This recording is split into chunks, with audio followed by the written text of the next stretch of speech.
जय श्री कृष्ण। जय श्री कृष्ण। त्वदीयं चरित गोविंद तुभ्यमेव समर्पयामि। आज तृतीय स्कंद का प्रारंभ। ये सुखदेव जी राजा परीक्षित से कहे कि हे परीक्षित, जो तुम ये प्रश्न हमसे कर रहे हो, इसी तरह का प्रश्न विदुर जी ने मैत्रेय से पूछा था। तो मैत्रेय का नाम सुन करके परीक्षित जी को थोड़ा आश्चर्य हुआ। कहे भगवान, ये खुद ही इतने बड़े भक्त थे, तो विदुर जी ने मैत्रेय जी से कोई तो साधारण प्रश्न तो किया ही नहीं होगा, तो थोड़ा इसका हमको कथा सुनाइए। तो ये सुखदेव जी बताने लगे कि जिस समय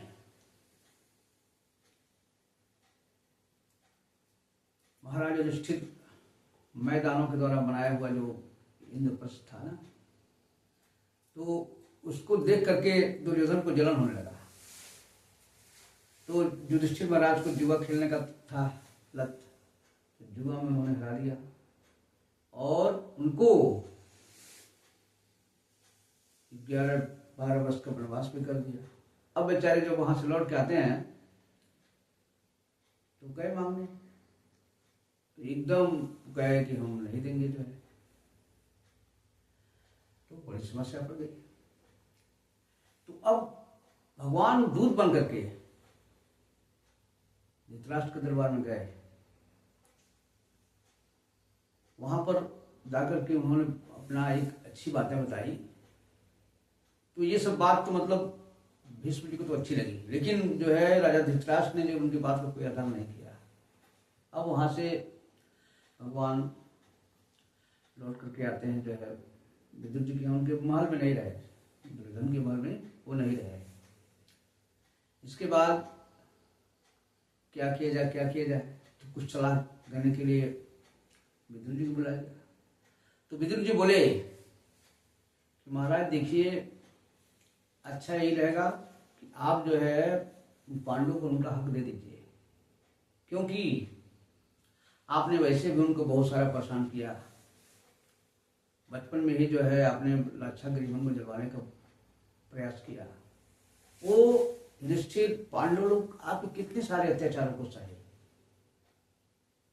और आपने उनका तनिक भी ध्यान नहीं दिया। और मेरा मानना है कि आप अपने जो है ना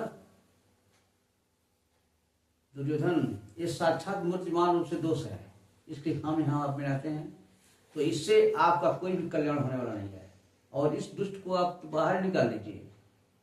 अब जब ऐसा कहे तब वहां दुशासन थे, कर्ण थे, शकुनी थे, यहाँ तक कि जो है दुर्योधन की एकदम तमा गए सब, कि आंखें एकदम से लाल लाल हो गए। कह रहे इस दासी पुत्र को इस दरबार में कौन बुलाया, इसे यहां से बाहर निकालो। अब भाई के सामने ही विदुर जी को जो है ऐसी बात सुनकर मर्माहत तो हुए, लेकिन वो समझे कि इसमें भी कुछ जो है भगवान की महिमा है, और तत्काल राज दरबार के सामने अपना धनुष रखे और वहां से वो चल दिए। अब इसके बाद वो सब राजकीय पोशाक छोड़ करके अवधूत का वेश बनाए, चल दिए एकदम तीर्थाटन करने के लिए। जहां जहां भी जो भी तीर्थ थे, नदियां थी, मंदिर थे, हर जगह जाते हो, तीर्थों का सेवन करते और एकदम सादा भोजन करते। पूरा भारत भर में जगह जगह, और करते करते करते करते वो प्रभास क्षेत्र में पहुंचे। तो प्रभास क्षेत्र में जो सरस्वती नदी बहती है, वहां पहुंचने के बाद जैसे उनको पता चल गया कि महाभारत युद्ध हुआ है, और महाभारत युद्ध में जो है कौरव सारे लोग मारे गए, और महाराज युधिष्ठिर का पूरे त्रिलोकी में जो है ये पूरी पृथ्वी में एक क्षेत्र राज हो गया है। तो ये जान करके वो सरस्वती नदी के तट पर आए और वहां पर ये अग्नि है, वायु है, उष्णा, ये तमाम 11 तीर्थों का सेवन किया। उसका चलते चलते भारत के तमाम भागों को घूमते घामते जो है वो यमुना नदी के तट पर आए। यमुना नदी तट पर ब्रजमंडल में वहां पर उनकी ये भेंट हो गई उद्धव जी से। उद्धव जी को देखते ही वो एकदम से गले मिल गए। कहे आप भगवान के साक्षात बहुत घनिष्ठ सेवक हैं, उनके भक्त हैं, और अब आप जरा सबका इस समाचार बताइए। आप महाराजा उग्रसेन का हाल बताइए, जिनको कंस ने तो बंदी बना लिया था, लेकिन बाद में भगवान श्री कृष्ण की कृपा से जो है वो पुनः अपना राज्य पाए, वो कैसे है, ठीक ठाक से है ना। और ये हमारे वसुदेव जी जो कुंती को एक पिता का प्यार देते थे, वो जानते थे कुंती के पति मर गए थे, फिर भी उन्होंने सारा उसका किया, वो कैसे हैं। और देवकी माता जो है, देवकी जी कैसी हैं, जो साक्षात अदिति के समान, ये साक्षात श्री नारायण की जो है माता हैं, उनका समाचार सुनाइए। और भी भगवान के पुत्र सांब जो साक्षात जो है कार्तिकेय के दूसरे अवतार हैं, उनका कैसे हैं, वो कैसे हैं। फिर उन्होंने कहा कि आप प्रद्युम्न जी का भी समाचार सुनाइए, जो कामदेव के दूसरे अवतार हैं। और इस प्रकार सारे परिजनों का हालचाल पूछते हुए उसके बाद से तब पहुंच जाए अपने वंश की ओर। बताइए युधिष्ठिर का क्या समाचार है, वो कैसे तो राज कर रहे होंगे, और भीम ने क्या अपना क्रोध छोड़ दिया क्या, और सात्विकी का समाचार सुनाइए। फिर सारा पांडवों का सारा वृत्तांत तो उनके मन में हुआ। और फिर कहे इसके बाद थोड़ा हमें आप भगवान कृष्ण की कुछ उनकी लीलाओं के बारे में कुछ बताइए। अब भगवान श्री कृष्ण का नाम आते ही जो है उनको बहुत ही रोमांच आया, उनके आंखों से झरझर आंसू गिरने लगे और कहे कि मैं उनका समाचार सुना।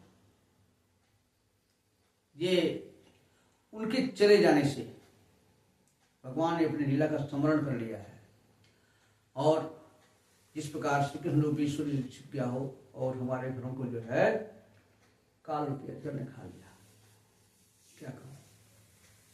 अरे वो यादव लोग भी तो बहुत भाग्यहीन है, मनुष्य लोग भी पूरा भाग्यहीन है कि यादव लोग उन्हीं के साथ हरदम खाना पीना उठना बैठना करते थे, लेकिन उनको वो एक श्रेष्ठ यादव के समान और कुछ नहीं जाने।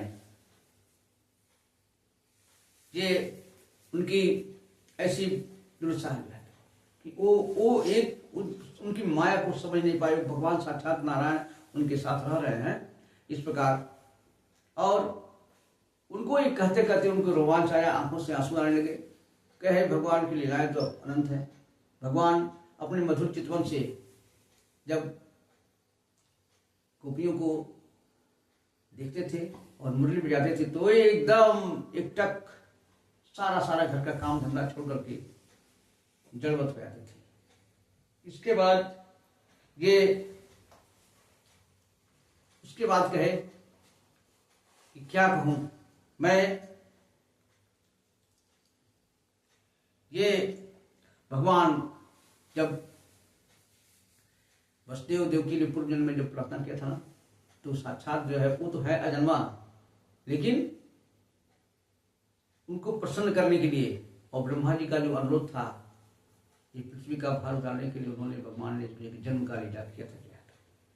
और अब देखिए वो किससे हारने वाले हैं, लेकिन कभी कोई भगवान तो लीला करते उनकी लीला को कौन समझ पाएगा। काल यवन ने जब मथुरा नगर को घेर लिया तो भगवान वहां से वो भाग गए वहां से। ये क्या चीज है, ये साधारण मनुष्य की जो है समझने की बात नहीं थी जो है। और उसके बाद वहां पर शिशुपाल राजसूय जग में जो है बहुत लगा भगवान को कड़वी, कितनी कितनी बातें कहा। उनकी माता को भगवान ने कहा था कि देखो मैं इसके जो है 100% क्षमा करूंगा। उसके बाद में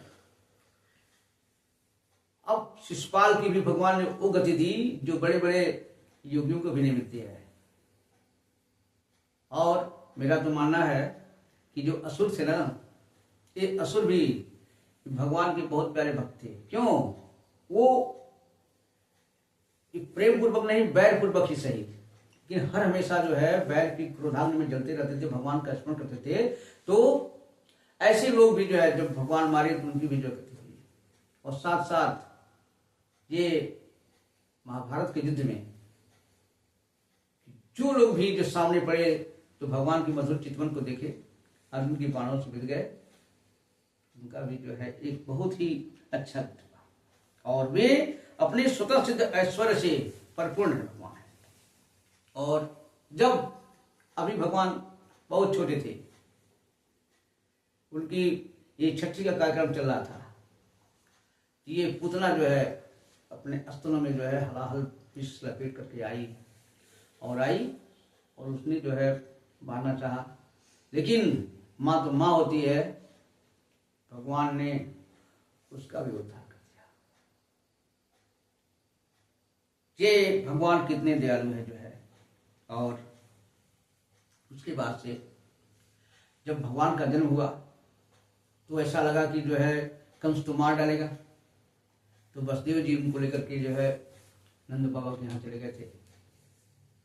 और वहां पर वो कंस के भय से कह सकते हैं कि छिप करके 11 वर्ष तक हो रहे थे। और जब वो थोड़ा बड़े हुए, जाकर के वृंदावन में जो है घूमने चलाते थे, गाय चलाते थे, तरह तरह की जो है बांसुरियां बजाते थे, और कभी हंसते थे कभी रोते, सारे वो अपनी अदाओं से कह सकते हैं भगवान श्री कृष्ण जो है ब्रजवासियों का जो मन मोह लिया करते थे जो है।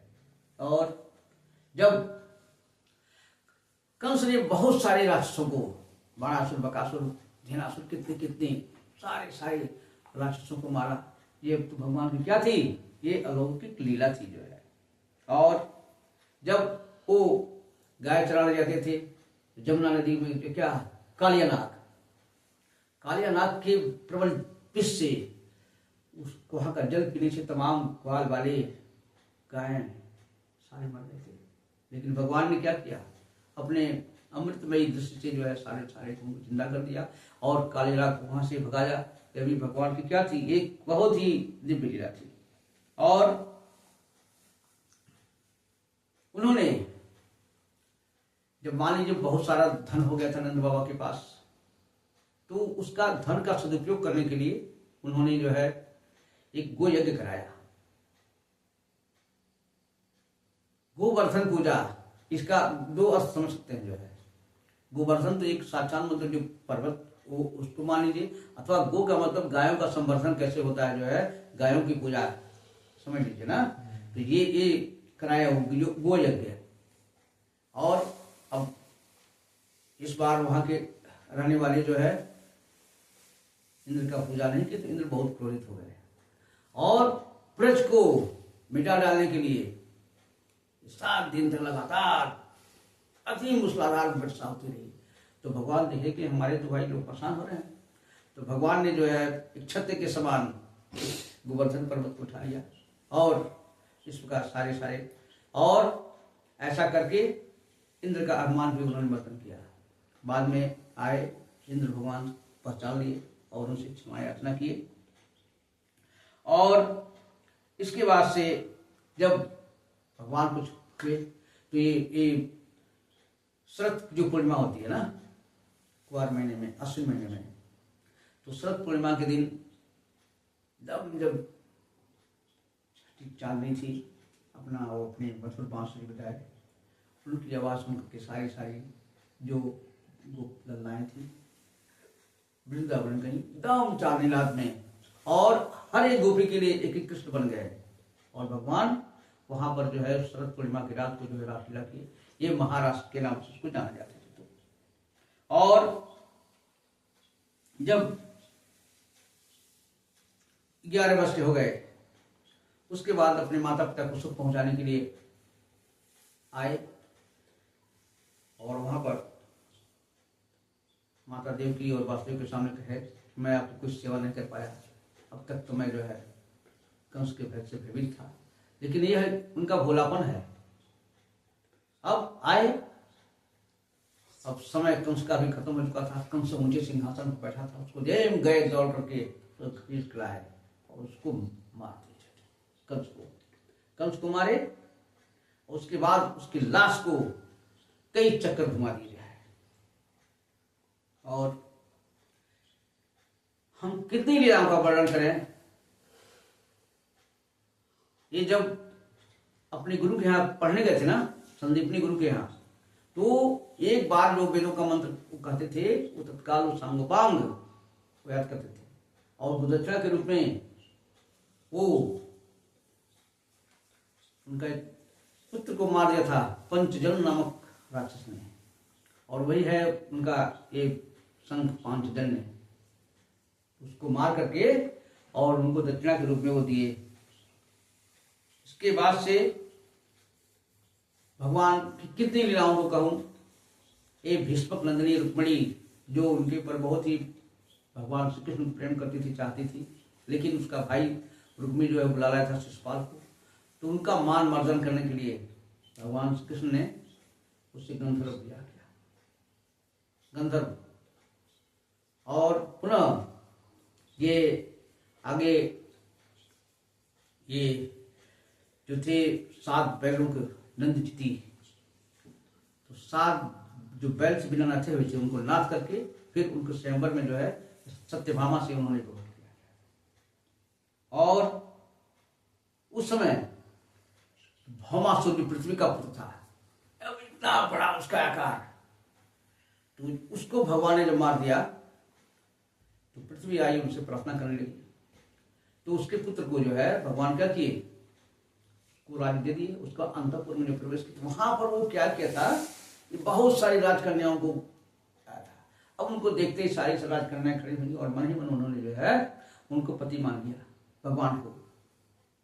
तो भगवान जैसा जिसका स्वरूप था उसी के अनुरूप अपना रूप बना करके क्षण भर में सबसे जो है वो विवाह किए, और विवाह करके जो है एक गृहस्थ के रूप में सबको संतुष्ट किए।